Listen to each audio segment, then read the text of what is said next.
Hi guys, good afternoon.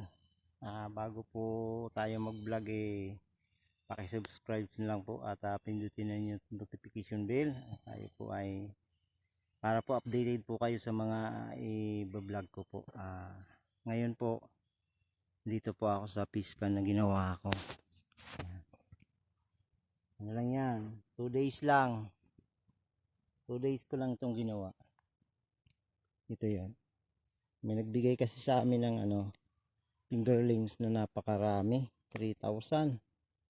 Walang paglagyan kaya gumawa po ako muna ng 3 by 1.5 meters.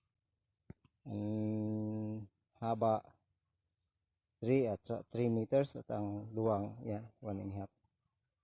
So ito pa ng tilapia, kailangan magkaroon ka ng pakainan. Ayan yun ayan ang tilapia, kumakain sila.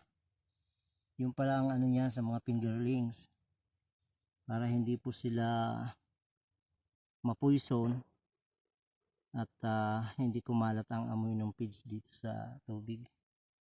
Ayan. Malalim po yan, malalim. Dami pong tilapia Ayan ayan Ayan. Loobin ng Panginoon ni ayan, puro tilapia yan.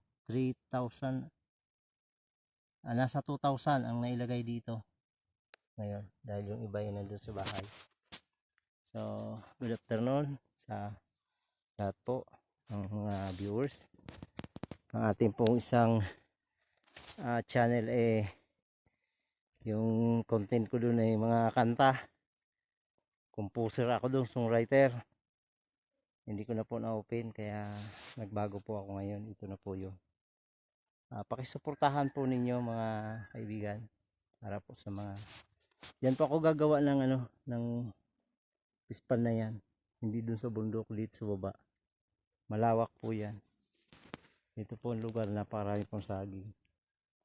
So yung baba na yon, doon ko naman tinanim ang aking mga sitaw. Madami pong sitaw ako tinanim doon, yun At yung taas na yon, doon galing ang tubig. Yes, taas na yan. So yun lang po. Good afternoon po at advance Merry Christmas and Happy New Year sa lahat. Mabuhay po tayo.